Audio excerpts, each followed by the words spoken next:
Something sacred begins to unfold when a life quietly approaches its final season. It rarely announces itself in obvious ways. You won't always recognize it with natural sight, but if your heart is attentive, you can feel it. It's as if the atmosphere subtly shifts, the rush slows, the constant striving, the endless proving, the pressure to perform all start losing their grip. What once felt urgent grows strangely quiet. In that space, a holy calm settles in, gentle yet unmistakable. This is not ordinary rest. It is not merely the body weakening or the years catching up. This is deeper than age. This is eternity drawing near, softly leaning in, whispering to the soul. When someone has walked through many chapters of life, something changes within them. Their spirit begins to hear differently. The hunger to chase every opportunity fades. The need to compete, to impress, to conquer no longer matters the same way. A person nearing their eternal home grows still, not because of fear, not because of confusion, but because of understanding. They begin to see clearly. The things they once built, guarded, worried over, and pursued with all their strength slowly lose their weight. Not because they were meaningless, but because something far greater is now calling them. Their attention shifts from what is temporary to what is eternal. And in that sacred awareness, the soul begins preparing for what lies beyond this world. With quiet trust alone, there comes a moment in life when priorities quietly rearrange themselves, not because someone decided to change, but because the soul has begun listening to a different rhythm. It's subtle at first, almost unnoticeable. The things that once demanded attention slowly loosen their grip. The urgency fades.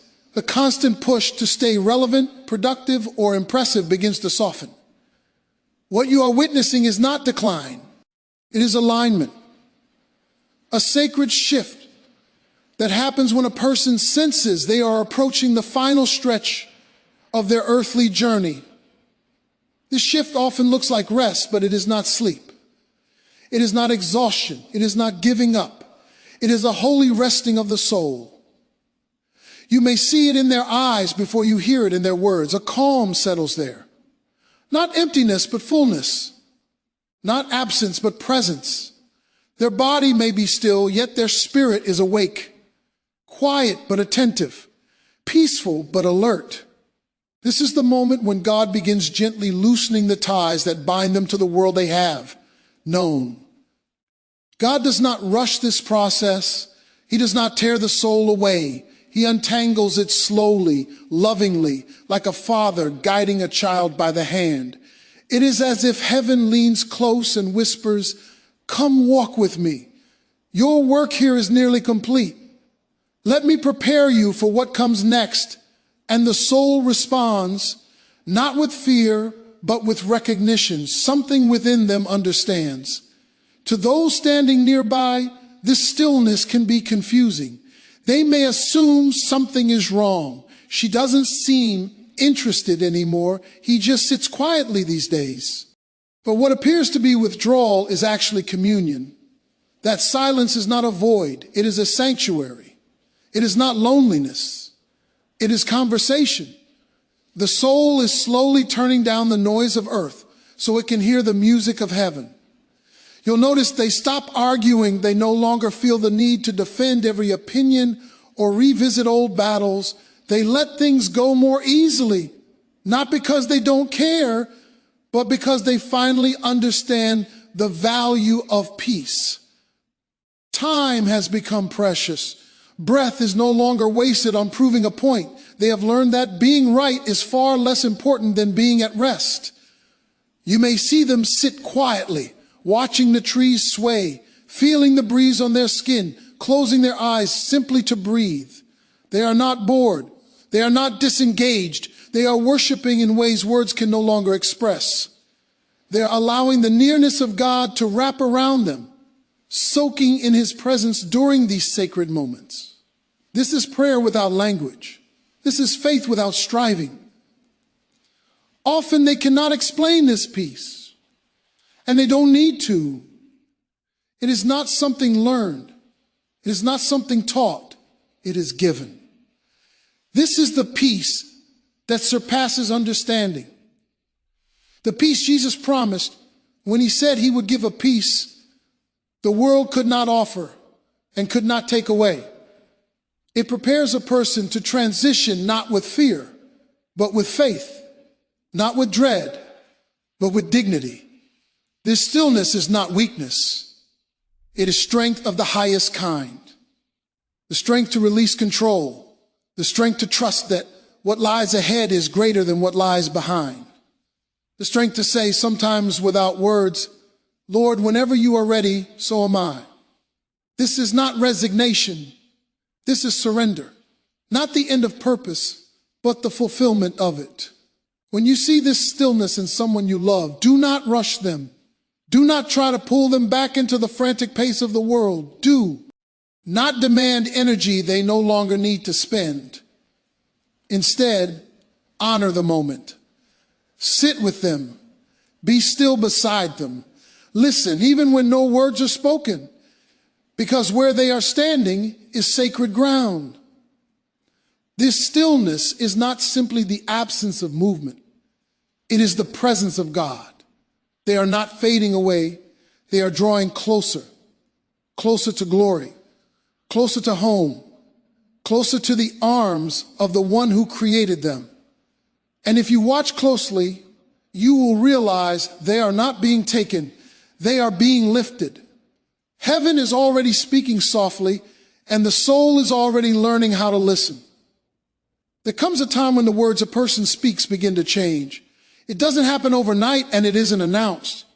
But if you listen closely, you'll notice it. Conversations that once revolved around schedules, plans, problems, and opinions slowly fade into the background. The closer they move toward the end of their earthly journey, the more their speech is shaped by eternity. Their voice may grow softer, but their words grow heavier. Fewer words, yet deeper meaning. They are no longer interested in filling the silence. Silence has become familiar, comfortable, sacred. And when they do speak, it feels different. There is weight in what they say, a gravity that makes you pause. Simple sentences suddenly feel important. Ordinary phrases feel like instructions meant to be remembered long after they are gone. Tell your sister I love her. Make sure you forgive. Stay close to God. These are not casual remarks. These are eternal deposits. You begin to realize they are no longer speaking just from their mind. They are speaking from their soul. They are not talking to pass time. They are passing on wisdom, wisdom shaped by years of living, failing, loving, losing, and learning what truly matters. They have seen enough of life to know what lasts and what fades. Drama no longer interests them. Gossip feels meaningless. Old conflicts seem small in the light of eternity. You might bring them the latest family issue, expecting concern or advice, and instead receive a gentle smile and a calm response. Let it go. It's not worth your peace. Their clarity can feel almost surprising, but that clarity comes from perspective. They understand how short life really is. They know that many of the things we fight over will never matter in the presence of God. It's not that they've stopped caring. They care more deeply than ever, but differently. Their focus has shifted to what matters forever: relationships, reconciliation, faith, legacy. They begin reminding you to love your children well, to forgive your enemies, to pray more than you worry, to trust God even when you don't understand. Sometimes they repeat themselves, not because their memory is failing, but because they know the heart takes longer to hear than the ears. They want to make sure what they're giving you doesn't stay on the surface. They want it to sink deep. Stay together, pray for each other, take care of one another. These words are not about their own future. They are about yours. Their soul is preparing for what comes next, but it is also preparing you for life after they are gone. They are planting seeds they know will bloom later. You may notice they talk about God more often, but not in long sermons or religious language. Their faith has matured beyond performance. They don't need to impress anyone with theology. They don't argue doctrine. They speak of God the way someone speaks of a lifelong companion. The Lord has been good to me. I'm ready whenever He is. Their faith isn't loud. It's settled. They may speak less overall, but when they do speak, there is power in it. They might sit quietly for a long time, then suddenly look at you and say, "You're going to be all right." And somehow, everything inside you steadies. That's because they are no longer speaking to your circumstances. They are speaking to your destiny. They've reached a place where words are not wasted. Every phrase carries the weight of years. They understand time is short, and they want to speak life while they still can. Some of the most sacred conversations you will ever experience happen in these moments. Moments shared with someone who knows their time is near and chooses to use their remaining words wisely. They are no longer listening to the noise of the world. They are listening to another voice now, a heavenly voice. And what they say is shaped by what they are hearing. Don't dismiss it. Don't brush it off as rambling or nostalgia. Lean in. Listen carefully. There may be healing in those words. There may be guidance. There may even be prophecy whispered through them. They will often bless you in simple ways. "I'm proud of you. You're stronger than you think. Don't lose your faith." These are invisible inheritances. Not money or possessions, but courage, character, and faith. You won't see them written in a will, but you will feel them in your spirit for years to come. And even when their voice grows weak, pay attention to the moments when they gather enough strength to speak. Those words are sacred. That is not just conversation. That is the soul releasing its final treasures. Because when a person is standing at the edge of eternity, they no longer speak from this world. They speak from the threshold of heaven. And when they speak, eternity listens. There comes a season when a person begins to pull away, not because of sadness, not because of bitterness, but because their soul is aligning with something greater. It happens quietly, slowly, almost tenderly. The world that once demanded their full attention begins to loosen its hold. Their calendar clears, their appetite for entertainment fades. The constant pull of distractions no longer feels important. And while those around them may wonder what is happening, something sacred is taking place beneath the surface. This withdrawal is often misunderstood. People assume something is wrong.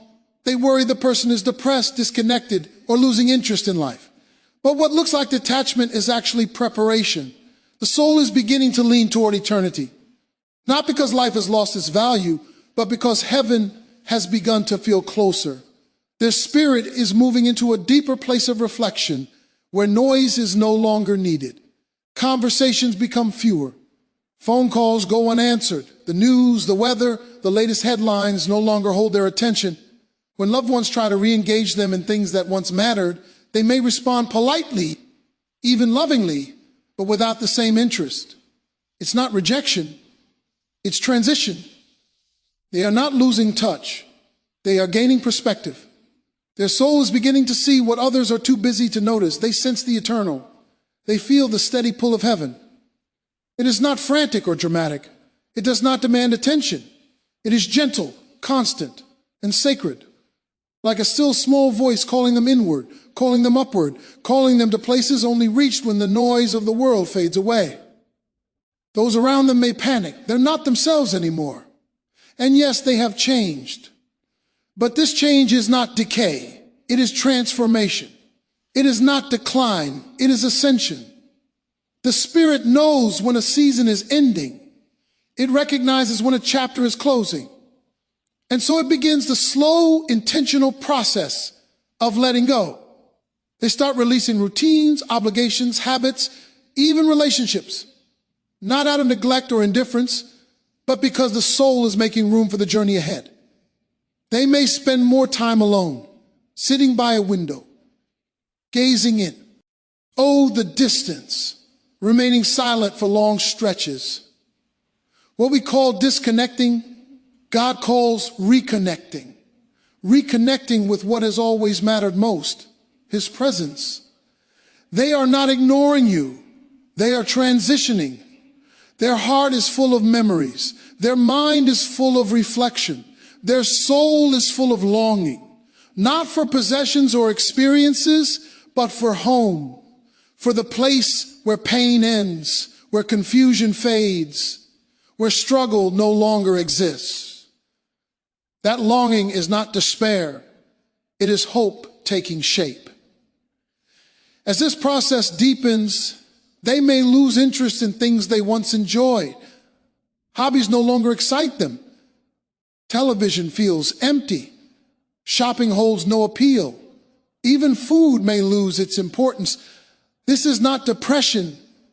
This is detachment from the temporary. The world they've known is slowly dimming because another world is beginning to glow more brightly. The closer they draw to God's presence, the more earthly things seem dull in comparison.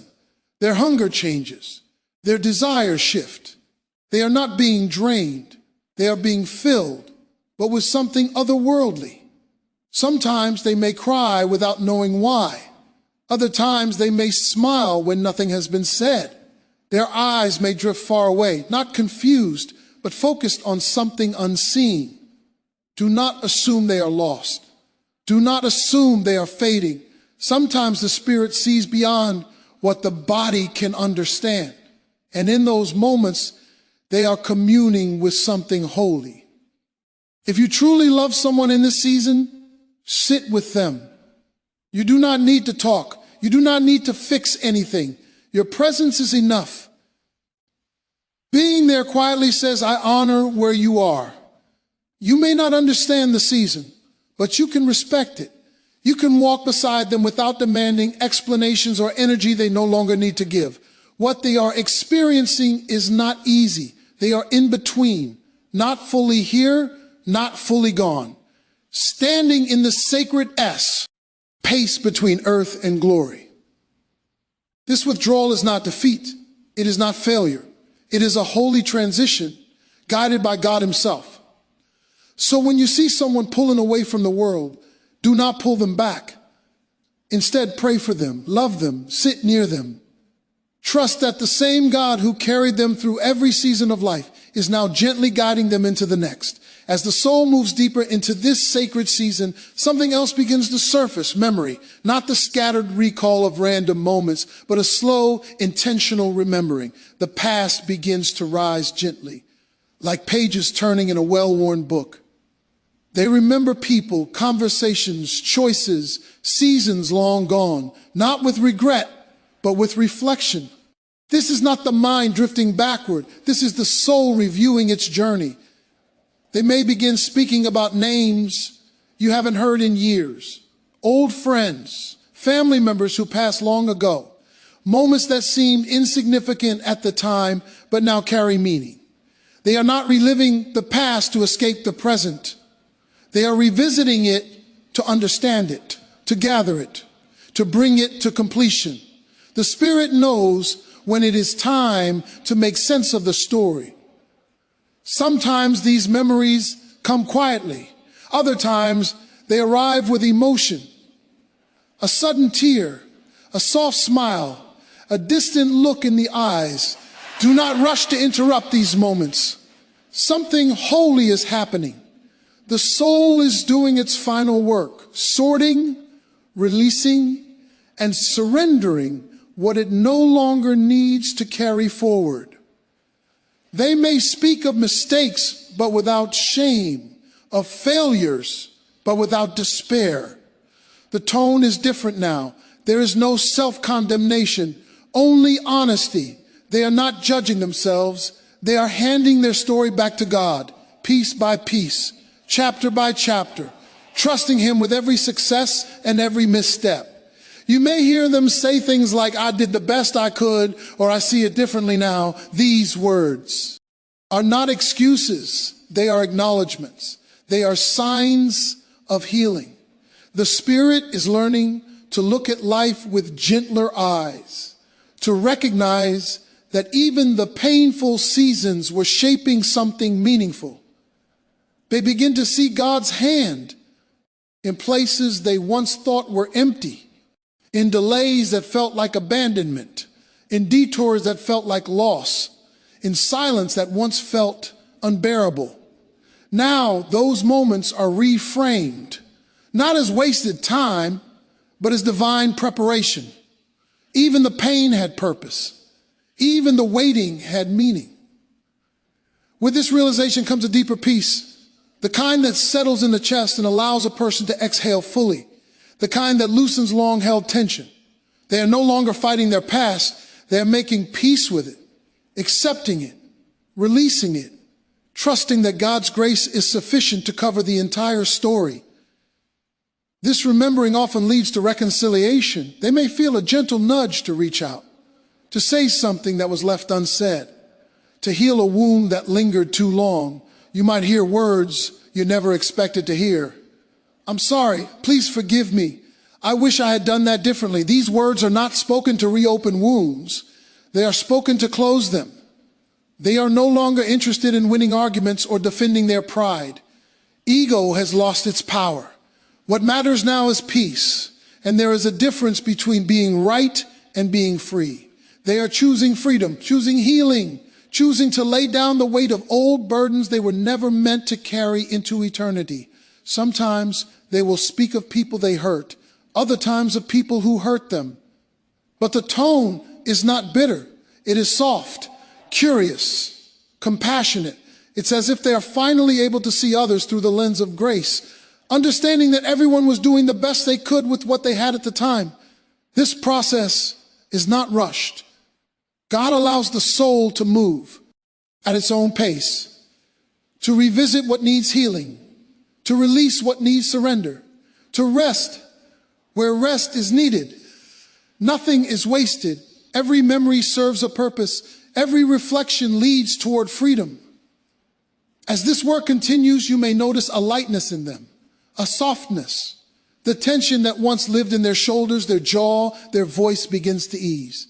Peace is taking root, not because life was perfect, but because grace has been embraced. This is sacred ground. This remembering is not backward movement.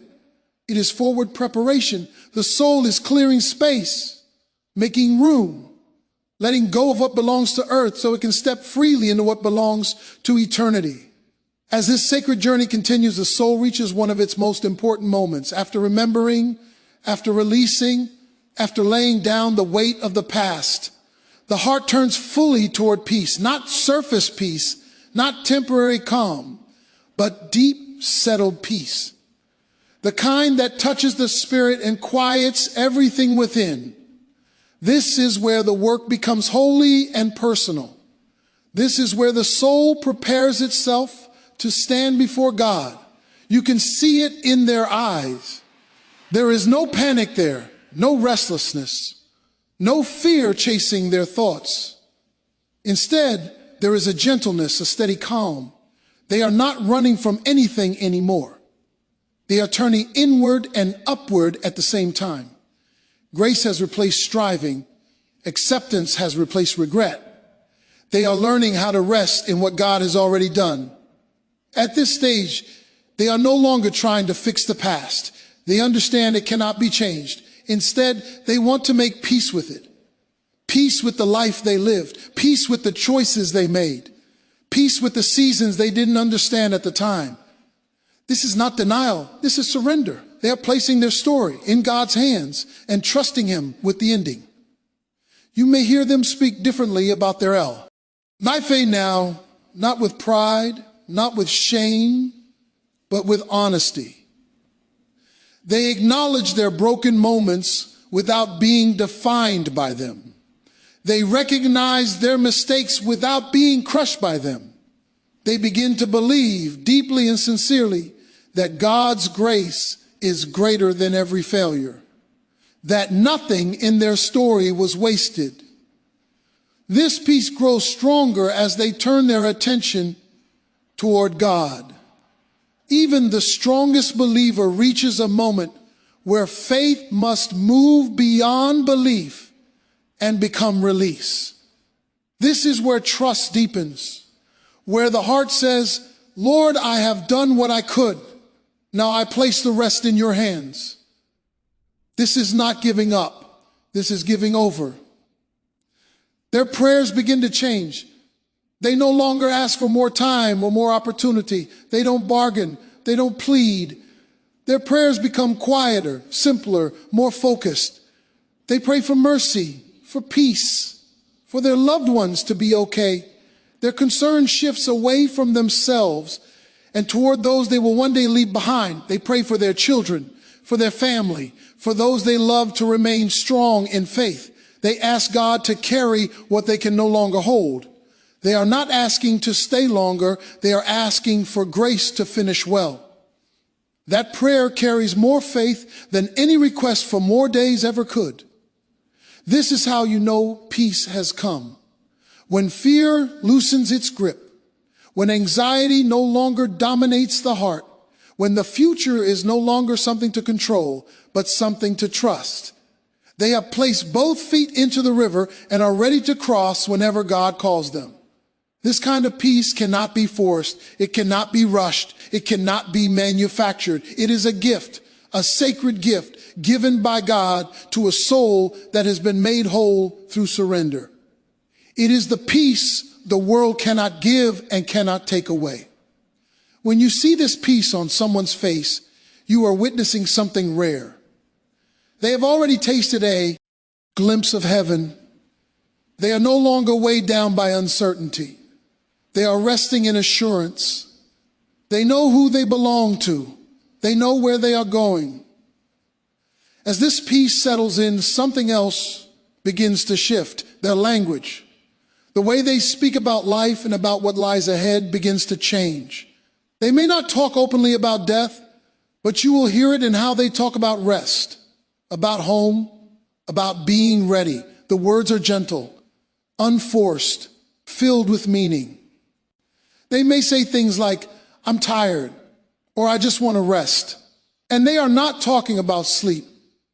They are talking about a deeper rest, the kind that only comes when the soul is finally at ease with God. This is not despair. It is contentment. It is trust in its purest form. In these moments, do not argue with them.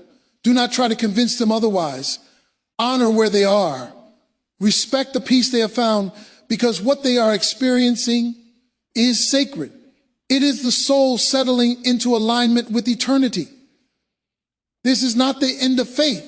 It is the fulfillment of it. The journey that began with belief is now concluding with trust. And in that trust, the soul finds its rest. As peace settles deeply within them, another change becomes noticeable. The way they speak about the future begins to shift. Not in dramatic or fearful ways, but gently, subtly, almost tenderly. You may hear them talk less about plans and more about purpose, less about tomorrow and more about where they belong. The language of their heart begins to change, and if you listen carefully, you'll hear it. They may say things like, "I just want to go home," or "I'm ready to rest." And they are not referring to a place on a map. They are not talking about a house or a familiar room. They are speaking of something deeper, something eternal. Home to them now is not a destination on earth. It is a place their spirit recognizes, a place that has been calling to them long before they had words to describe it. This is one of the clearest signs that the soul is preparing to transition. Fear of death begins to fade. Not because death is taken lightly, but because it is no longer seen as the end. The grave no longer feels like a conclusion. It feels like a doorway. Glory becomes the destination. Eternity becomes familiar. And so they speak of home, not with dread, but with longing. Like a traveler who has been away too long. Like a child who knows they are about to be reunited with someone they love. There is anticipation in their voice, not panic, a quiet readiness. They are no longer clinging to life. They are trusting God with it. You may notice they talk less about schedules and more about meaning. Appointments no longer matter. Next week no longer feels important. Their focus has shifted to something beyond time. They may begin speaking about loved ones who have already passed. Parents, siblings, friends, not with sorrow, but with expectation. I'll see them again. These are not memories, they are glimpses of reunion. There is often a sweetness in how they speak of it. No fear, no anxiety, just calm assurance. It's as if part of their heart has already crossed over while their body remains. They speak of home as if they've seen it, and in a way, they have. Because as the final breath draws nearer, the veil grows thinner. The distance between heaven and earth shortens. Eternity begins whispering to their soul in ways words cannot fully capture. Some may speak of dreams, of light, of angels, of seeing things others cannot see. And while we, bound by faith, natural, may try to explain it away, the Spirit understands. They are not confused. They are being comforted. God knows how to prepare his children for the journey home. He does not leave them alone. He does not allow fear to dominate the final moments. Instead, he draws near. He reassures. He reminds them of where they are going and who is waiting. You will also notice how they stop clinging. Control loosens. The need to manage everything fades. They are no longer fighting to stay. They are resting in readiness. They still love deeply. They still care. But there is release in their tone, peace in their posture. They trust that the same God who carried them through life will carry their loved ones when they are gone. This is what faith looks like at the end. Not the absence of sorrow, but the presence of trust. Even in the way they say goodbye, you can hear it. Often it doesn't sound like a farewell. It sounds like a blessing.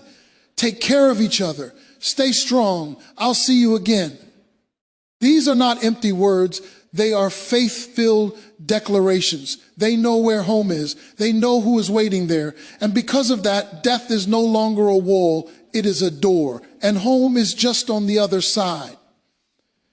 When you hear someone you love speaking this way, don't pull them back into fear. Don't argue with their peace. Instead, thank God for giving them eyes to see what we cannot yet see. Rejoice that they have been given a peace that only heaven can provide. Because when a person begins speaking of home, it means their spirit has already started walking. In the final stretch of life, there is a holy mystery that surrounds the soul, a sacred in-between space where the line between heaven and earth begins to blur. In this season, something extraordinary happens, something that words struggle to contain. The elderly, as they draw closer to the end, often begin to show signs that their spirit is already reaching into eternity. You may notice it in subtle ways, a softness in their gaze, a calm in their voice, a stillness in their presence that feels different from before. It's as though they have seen something beyond this life, and for a brief moment, they carry it with them. These moments don't arrive with noise or spectacle. They come quietly, gently. Often when the room is still and no one is expecting it, they may suddenly look upward and say something that stops everyone around them.